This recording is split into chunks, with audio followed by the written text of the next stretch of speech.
नमस्ते। बैठकी में आपका स्वागत है। दोस्तों, आज मैं जनार्दन प्रसाद झा द्विज द्वारा लिखी एक बेहद मर्मस्पर्शी कहानी सुना रही हूँ, जिसका नाम है भिखारी का बेटा। तो सुनिए, भिखारी का बेटा। वह एक गरीब ब्राह्मण था। 2-4 यजमान छोड़ उसे जीविका का कोई आधार नहीं था। उसकी स्त्री बड़ी साहसी और कठोर परिश्रम करने वाली थी। पड़ोस के घरों में मेहनत मजदूरी करके अपने खाने भर को निकाल लेती थी। एक 10 वर्ष का बेटा भी था। उसे लोग अभिराम कहकर पुकारा करते थे। यही बालक उनका सर्वस्व था। उसी को देखकर वे अपनी दुर्वस्था पर कभी रोते नहीं थे। उनमें संतोष का अभाव नहीं, इसलिए सदा प्रसन्न रहते थे। अपनी अवस्था से संतुष्ट रहने वाले सुख शांति के लिए नहीं तरसते। उन्हें इसकी कमी रहती ही नहीं। एक दिन अभिराम रोता हुआ आया। वह माता की गोद में मुँह छिपाकर बिलखने लगा। बच्चों का रोदन माता के हृदय का शूल है। उसने विह्वल होकर पूछा, तुम्हें क्या हुआ बेटा? बालक उसी तरह रोता हुआ बोला, हमको धन्नू, काले, केसो सब मिलकर कुढ़ाते हैं कि तुम्हारा बाप भीख मांगता है और कहते हैं तुम पढ़ते लिखते नहीं हो, तुम्हारे कपड़े साफ नहीं रहते, इसलिए साथ नहीं खेलने देंगे और हमको मारकर भगा दिया। तो इससे क्या हुआ बेटा? इसलिए तुम रोने क्यों लगे? चलो तुमको नहलाकर साफ कपड़े पहना दूँ, तब वे लोग तुम्हें खेलने देंगे। यह कहकर वह अपने बेटे को स्नान करा लाई और उसे कपड़े का एक छोटा सा साफ टुकड़ा पहना दिया। वह उछलता हुआ फिर अपने दल में जा मिला और सिर हिलाता हुआ गर्व से बोला, देखो हमारे कपड़ा भी साफ है और पढ़ना आता है। वह कहाँ से लाओगे? केसी ने पूछा। अच्छा बोलो तो, व्हाट इज योर नेम का माने क्या होता है? काली ने पूछा। अभी तो वह बच्चा इसका उत्तर ही सोच रहा था कि इतने में एक तीसरा पूछ बैठा। अच्छा यही बताओ, what book do you read? Abhiram के कुछ न बोलने पर लड़के ने तालियां पीट दी। सभी मिलकर उसे चिढ़ाने लगे। ईश्वर, वह अपना कठोर अपमान न सह सका। बच्चे भी अपमान का भाव तुरंत ताड़ जाते हैं। वह उदास होकर अपने बाप के सामने जाकर खड़ा हो गया। बाप ने बेटे को गोद में उठा लिया और प्यार से पूछा, इस तरह उदास क्यों हो बेटा? मैं भी पढ़ूंगा बाबूजी, लड़के ने उसे रोनी आवाज़ में उत्तर दिया। बाप गदगद होकर बोल उठा, अच्छा बेटा, कल से पढ़ना, तुम्हें अवश्य पढ़ाऊंगा। नहीं, मैं अभी पढ़ूंगा, चलिए स्कूल।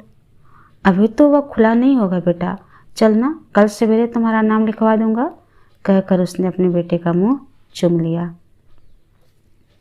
उसके दूसरे ही दिन वह अभिराम को लेकर गांव के स्कूल में पहुंचा।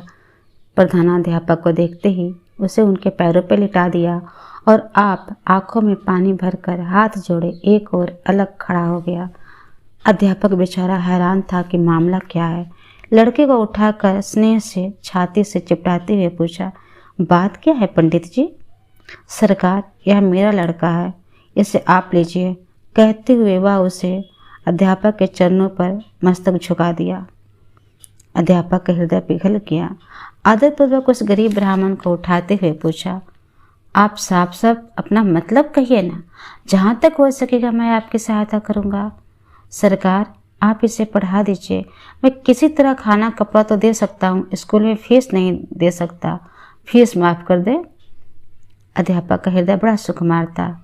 उसी समय उसने लड़के का नाम लिख लिया। अभिराम पढ़ने लिखने में अच्छा निकला। उसके माँ बाप उसे युवराज की तरह मानने लगे।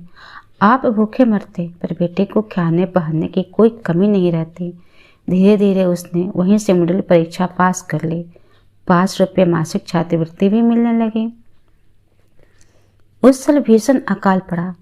भिखारी इतने बढ़ गए कि लोगों ने भीख देना ही बंद कर दिया। अभिराम के माँ बाप पेट की ज्वाला से जल रहे थे, पर अपने बेटे को उस आग की एक लपट भी न लगने देते थे।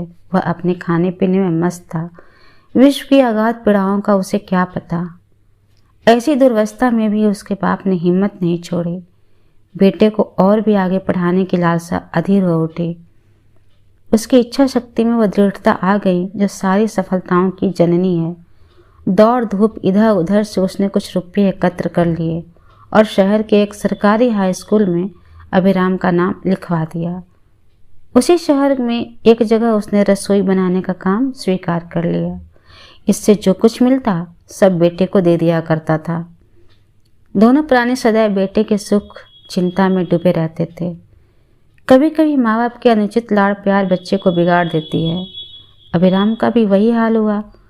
अब वह उन लोगों की श्रेणी में पहुंच गया जो झोपड़ी में रहकर महलों का स्वप्न देखा करते हैं, जिन्हें अपनी गरीबी पर शर्म आती है और जो उसे अपनी बाहरी वेशभूषा से ढके रहने का विफल प्रयास करते हैं। अपने साथियों के सामने वह खूब लंबी हाँकने लगा, अपने को एक जमींदार का पुत्र बताता, यहाँ तक कि जहाँ तक हो सकता था उसी तरह का ठाट बाट भी बनाए रहता।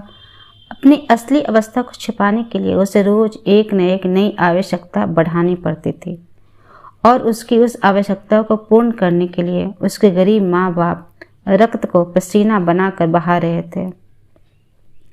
किसी तरह उसने एंट्रेंस पास किया। इस पर उसका परीक्षा फल अच्छा नहीं हुआ, किसी तरह निकल गया। यही बहुत था। झूठ अहंकार किसी के आगे नहीं बढ़ने देती, विलास प्रवृत्तियां किसी को ऊंचे नहीं चढ़ने देती। अभिराम को अब आगे पढ़ने का न तो कोई उपाय था न ही उसे कोई इच्छा ही थी। बड़ी बड़ी कोशिश करने पर एक सरकारी हाई स्कूल में उसे सहकारी अध्यापक का काम मिल गया। इसी समय विवाह भी हुआ। नौकरी मिल जाने पर उसकी शान और बढ़ गई। जैसे अंधकार का पाकर चोर के हौसले बढ़ जाते हैं, उसकी वेतन का अधिक हिस्सा अपनी सजावट बनावट में ही खर्च हो जाता। जो कुछ थोड़ा बहुत बच जाता वह स्त्री के हवाले कर दिया जाता था।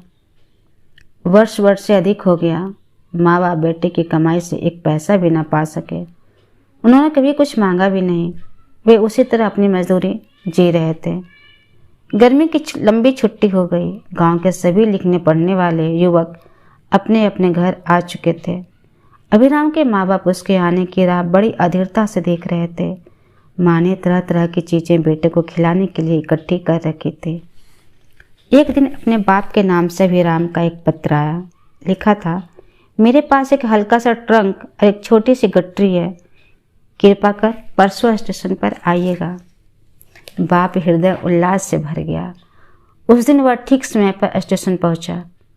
अभिराम गाड़ी से उतरा और बाप के सिर पर एक बड़ा सा ट्रंक और एक गठरी रखता हुआ बोला, अब आप अभी चले जाइए, मैं जरा ससुराल से हुआ हूँ। चिट्ठी गई थी, सुना है उसकी तबीयत कुछ खराब है, 2-4 दिनों में घर लौट आऊँगा। बेचारा बोझ से दबा जा रहा था। बेटे की बात सुनकर उसका हृदय घायल हो गया, पर बड़ी सावधानी से अपने घाव छिपाते हुए धीरे से बोला, बोझ तो भारी है बेटा, उठते बैठते किसी तरह चले ही जाइएगा। लीजिए ये पैसे लीजिए, रास्ते में कहीं मन हो तो पानी पी लीजिएगा। कहकर उदार बेटे ने उस बुढ़े बाप के आगे 3-4 पैसे छिड़क दिए और बड़े गर्व के साथ छड़ी घुमाता हुआ एक ओर निकल गया। बेटे के इस व्यवहार से दोनों बड़े दुखी हुए, किंतु करते क्या, उन्हीं लोगों ने तो ऐसा बनाया। बचपन से यदि वे उसे इस तरह सिर पर ना चढ़ाए रहते तो आज ऐसी आग में क्यों जलना पड़ता। अपने किए पर रोने के सिवा और चारा ही क्या था। पूरे 2 सप्ताह बाद अभिराम ससुराल से लौटा। उसका ठाठ देखकर लोग दंग रह गए।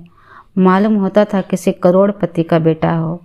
वही बच्चे जिन्होंने एक दिन अभिराम को चिढ़ाकर अपने दल से भगा दिया था और उसकी भारी बेइज्जती की थी, आज उनके सामने फीके पड़ते दिखते थे। विद्या और वैभव में वे लोग उससे कहीं बढ़े चढ़े थे, पर वह सरोनी छटा उनमें नहीं थी। अभिराम अपने इस ज्ञान के अभाव में उन्मत्त हो उठा। छुट्टी बीत गई। घर में रहकर भी उसने 1 पैसे खर्च नहीं किए। साल भर से माँ बाप जो कुछ कमा कर रख सके थे उसी से आनंद की छुट्टी बिताकर बाबू साहब अपनी नौकरी पर लौट चले। वह 1.5 रुपये वाली एक सुंदर छड़ी घुमाते हुए आगे आगे अपने यौवन की मस्ती में झूमते जाते थे। पीछे पीछे फटा पुराना वस्त्र पहने, सिर पर बोझ लिए उनका बुढ़ा बाप जा रहा था। अभिराम की स्त्री ससुराल आ गई। लड़की तो वह भी गरीब ही घर की थी, पर अपने पतिदेव की अमीरी से उसकी भी प्रकृति बदल डाली थी। रानी की तरह बैठे रहना ही उसे अच्छा मालूम होता था। अब उसके पति कभी कभार घर में 2-4 रुपये भेज दिया करते थे। इस कारण सास ससुर का सदा उसे डरते रहना पड़ता था। वह लोगों बहू के सत्कार की कोई बात उठा नहीं रखते। इसके 2 बरस पहले ही अभिराम का एक छोटा भाई भी हो गया था। उसकी ठीक रीति से सेवा नहीं हो पाती थी, देखता भालता कौन। उसकी माँ बेचारी तो सदा पेट चिंता में लगी रहती थी। बहू जी की इन बातों से कोई संबंध नहीं था। बालक बीमार हो गया। 1 सप्ताह भर उसकी हालत अच्छी न रही, इसलिए उसकी माँ रसोई आदि बनाने का काम नहीं कर सकती थी। उसने बड़े प्यार से अपनी बहू की ओर देख कर कहा, तब तक किसी तरह रसोई बना लिया करो बेटी, मैं किस तरह क्या करूँगी। उसने स्वीकार तो कर लिया, नहीं कैसे करती। उसे लोक लाज का थोड़ा भय था। मगर दूसरे दिन उसने अभिराम के पास एक पत्र लिख भेजा, जिसमें अपनी फूटी किस्मत पर खूब आंसू बहाए। पत्र पढ़ते ही अभिराम आग बबूला हो उठा। माँ बाप की इतना बड़ा साहस, मेरी स्त्री के साथ उनका यह व्यवहार। वह उसी समय घर के लिए रवाना हो गया। आंगन में पहुंचते ही माँ को देखकर बोला, इससे क्या कोई लौंडी समझ लिया है। बेटे की रंगत देखकर माँ अवाक रह गई। वह कुछ भी न समझ सकी। बड़ी कोमलता से बोली, तुम्हें हो क्या गया है बेटा, अभी तो तुमने हाथ पैर भी नहीं धोए। इस तरह गर्म होने की कौन सी बात हो गई, मैं ही गर्म हो रहा हूँ। चिल्लाकर इतना ही बोल पाया था कि उसी समय उसके बाप भी आ पहुंचा। उसने चकित होकर पूछा, क्या है, हुआ क्या? होगा क्या, सारी उम्र तो भीख मांगने में कटी, अब दूसरे की कमाई पर सेके सूझी है। इस गर्मी में जो आप लोग उसे इस तरह आग में झोंक देते हैं, कुछ इसका भी ख्याल करते हैं कि उस पर क्या बीतती होगी। अभिराम क्रोध से कांपते हुए बोल उठा। बाप ने घबरा कर पूछा, किससे आग में झोंका बेटा? बातें बनाते हैं उसे, आजकल आप लोग इस गर्मी में रसोई बनवा रहे हैं। इस बच्चे पर कुछ भी रहम नहीं आता। अब बात समझ गई। बाप तो लाज के मारे आंगन छोड़कर भाग गया, मगर माता के समूचे शरीर में आग लग गई। बेटे की इस नीचता ने उसे आपे में नहीं रहने दिया। वह भी कड़क कर बोल उठी, सारी उम्र भीख ना मांगी जाती तो आज यह बाबूगिरी कैसे छजती। जाओ ना, लेना जाओ, अपने इस साथ रानी बना कर रखना। बहुत अच्छा, कहकर अभिराम ने तेजी से आंगन छोड़ दिया। कुछ देर में उसके द्वार पर एक गाड़ी आ लगी। उसी रात वह स्त्री के समेत अपनी नौकरी पर लौट गया। अब वह स्त्री के साथ शहर में ही रहता था। माँ बाप को एकदम भूल गया, कभी घर का नाम भी नहीं लेता। जब कभी छुट्टी मिलती ससुराल चल देता। ज्यों-ज्यों उसके वेतन में वृद्धि होती जाती, त्यों-त्यों उसका यश आराम भी बढ़ता जाता था। जैसे घी के छींटे पड़ने से आग की लपटें बढ़ती जाती हैं। घर छोड़ने के 7 वर्ष बाद की बात है। रविवार था। खा पीकर स्त्री के साथ छत पर बैठा हारमोनियम बजा रहा था। उसी समय नौकर ने आकर कहा, सरकार, आपके बाबूजी और छोटे भैया आए हैं। इतना सुनते ही अभिराम का मुख विवर्ण हो गया। कुछ देर हतबुद्धि सब रह कर वह कड़क कर बोल उठा, पागल तो नहीं हो गए हो? मेरे पिता और भाई कहाँ से आएंगे? जाओ अपना काम देखो। नौकर वहाँ से चला गया। अभिराम ने नीचे झाँक कर देखा। एक बुढ़ा आदमी 8-9 वर्ष के एक छीनकाय वाला का हाथ पकड़े खड़ा था। उसकी आंखें अभिराम की आंखों से लड़ गई। अभिराम ने तुरंत खिड़की बंद कर दी। थोड़ी देर में नौकर फिर आकर बोला, मालिक, वह तो जाता ही नहीं है। आपका पूरा नाम बता रहा है। उस लड़के का मुंह भी आपसे मिलता जुलता है। बात क्या है? कितना ही हटाया, वह हटता ही नहीं। कहता है अभिराम से मिले बिना नहीं जाऊंगा, वह मेरा बेटा है। नौकर के मुंह से यह बात सुनते ही वह क्रोध और ग्लानि में डूब गया। चिल्ला उठा, निकालो, बाहर करो उसे यहाँ से। आप भी मेरे साथ साथ चलिए मालिक, मुझसे तो ऐसा नहीं हो पा सकेगा। नौकर ने बड़ी दीनता से निवेदन किया। अभिराम का सारा पर्दा ही फांस हुआ चाहता था। इतना सोचते ही उसके विवेक की आंखें फट गई। वह उन्नत भाव से खड़ा हो गया और नौकर के साथ ही नीचे उतर पड़ा। उसे देखते ही बुढ़े बड़ी कातरता से बोला, मैं तुम्हारे सिर का बोझ नहीं बनूंगा बेटा, मुझे भीख मांगने भर की ताकत अब भी है। तुम दया करके अपने इस अनाथ भाई को रख लो, इसकी माँ मर गई है। अभिराम के हृदय से मनुष्यता लजा कर भाग गई थी। उस बुढ़े की करुण वाणी का उस पर कोई असर न पड़ा। भिखारी के मुंह से नौकर के सामने बेटा शब्द सुनकर वह वाड़व की तरफ खौल उठा। निकलो यहाँ से, बाहर जाओ, कहकर उसने उस बूढ़े को 2-3 धक्के लगा दिए। वह बेचारा नीचे गिरा। बालक रोने लगा। नौकर की आंखें भी छलछला आई। अभिराम दरवाज़ा बंद कर हाँफता हुआ अपनी स्त्री के पास जाकर बैठ गया। बूढ़ा संभल कर उठा और यह कहता हुआ चला गया, सुखी रहो बेटा, तुम्हें कभी ऐसे कष्टों का सामना न करना पड़े। एक दिन संध्या समय अभिराम मस्ती में झूमता हुआ और घूमता हुआ शहर की सैर कर रहा था। एक चौराहे पर पहुंचते ही एक बालक उसे चिपट गया और बोला, दिन भर का भूखा हूँ भैया, दिन भर कुछ नहीं खाया हूँ, एक पैसा मिल जाए। उस मैले कुचले भिखारी बालक की घृष्टता से भूखे शेर की तरह क्रोध हो उठा। जोर से उसे 2 लातें जमाती। वह बेचारा एक बार चीख भी न सका, सड़क पर अचेत होकर गिर पड़ा। उसी समय बड़ी तेजी से एक मोटर उसकी छाती पर से होकर निकल गई। पल मात्र में दुर्घटना हो गई। अभिराम डर के मारे भागना चाहता था, पर लोगों ने उसे पुलिस के हवाले कर दिया। आज फैसला सुनाया जाने वाला था। स्कूल और कॉलेज के बाबुओं से अदालत खचाखच भरी थी। अभिराम के विरुद्ध अभियोग स्पष्ट था। शर्म के मारे वह आंख भी नहीं उठा सकता था। बार बार पूछे जाने पर भी कुछ नहीं बोलता था। न्यायपति फैसला सुनाने को खड़े ही हुए थे कि एक बुढ़ा भिखारी हाँफता हुआ अदालत के मंच पर आकर खड़ा हो गया और दृढ़ता से बोला, उनके मरने में इस बाबू का कोई कसूर नहीं है। सबके सब चकित हो उठे। न्यायपति हाथ के कागज को टेबल पर रखते हुए बोले, तुम्हें कैसे मालूम बुढ़े? जो मरा है वह मेरा ही बेटा था सरकार, कहकर बूढ़े ने न्यायपति की ओर बड़ी कातर दृष्टि से देखा। तो इसी बाबू ने उसे मारकर मोटर के नीचे फेंक दिया, क्यों? अभिराम को उस बुढ़े की ओर देखने की हिम्मत न पड़ी। हवा के धक्के से डोलने वाली असहाय लतिका की तरह कांप रहा था। बुढ़े ने भी जानबूझकर उसकी ओर नहीं देखा। वह न्यायाधीश की ओर देखता हुआ कहने लगा, नहीं सरकार, लोगों को भ्रम हो गया, मेरा बेटा तो अब लौटेगा नहीं। इस बाबू को झूठ मूठ क्यों बदनाम करो, इन्होंने उसे छुआ तक नहीं था, कहकर बुढ़े ने अपनी डबडबाई आंखें पोंछी। तब वह मरा कैसे? न्यायपति ने जिरह की। उसका काल आ गया था सरकार, दिन भर का भूखा था, गर्मी के मारे और पागल हो उठा था। उससे कुछ ही दूर पर बैठा मैं भीख मांग रहा था सरकार, देखा बच्चा ठोकर खाकर बीच राह पर गिर पड़ा। मैं अभी उठाने ही जा रहा था कि इतने में उसके ऊपर से एक मोटर निकल गई। मैं लुट गया सरकार, इस बाबू का कोई कसूर नहीं है, लोगों को धोखा हो गया है।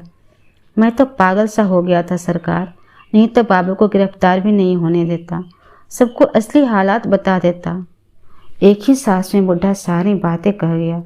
अंत में अधीर होकर रो पड़ा। न्यायपति की आंखें भी भर आई। उसी समय उन्होंने पहला फैसला फाड़ डाला और दूसरे फैसले सुना दिए कि अभियुक्त का कोई अपराध नहीं है।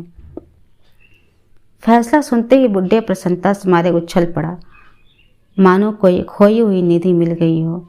वह इसी खुशी में अपने बेटे की मौत भी भूल गया। अभी अदालत से 2 ही कदम आगे बढ़ा था कि अभिराम दौड़कर उसके पैरों पर गिर पड़ा और फुट फुट कर रोने लगा। भिखारी ने उसे स्नेह से उठा लिया और गदगद होकर बोला, जाइए बाबूजी, भगवान आपकी सदा रक्षा करे। इतना सुनते ही अभिराम और भी बिलख कर रोने लगा। ईश्वर वह कलेजों को हिला देने वाले भाषा में बोला, पिताजी मुझे पापी की रक्षा कीजिए, मुझे पाप के कीड़े न जीने देंगे। एक बार अपने मुंह से बेटा कहकर पुकार दीजिए, मेरा सारा संताप मिट जाएगा। इसके आगे वह कुछ न बोल सका। गंभीर वेदना को व्यक्त करने के लिए समय पर शब्द भी नहीं मिलते। बुढ़े का हृदय भी वेदना से भरा हुआ था। जिस बेटे की मार का धक्का उसने एक दिन सह लिया था, आज उसी बेटे का प्यार का धक्का वह नहीं सह सका। छीन हृदय के अंचल में प्रेम की विभूति बांधे रहना बड़ा कठिन होता है। वह उसी समय अचेत होकर गिर पड़ा। ईश्वर तुम्हें सुख और शांति दे बेटा, यही उसके अंतिम शब्द थे। अभिराम की दशा का वर्णन करना बड़ा ही कठिन है। वह भी उसी लाश के साथ चिपका हुआ था। लोग हैरान हो रहे थे कि मामला क्या है, किसी को समझ में कोई बात नहीं आ रही थी। इसी समय उसका नौकर आ पहुंचा। उसने रोते हुए सबको बता दिया कि अभिराम उस भिखारी का बेटा था। इतिश्री। कहानी पसंद आने पर कृपया लाइक करें, शेयर करें, कमेंट करें और सब्सक्राइब करना ना भूलें। धन्यवाद।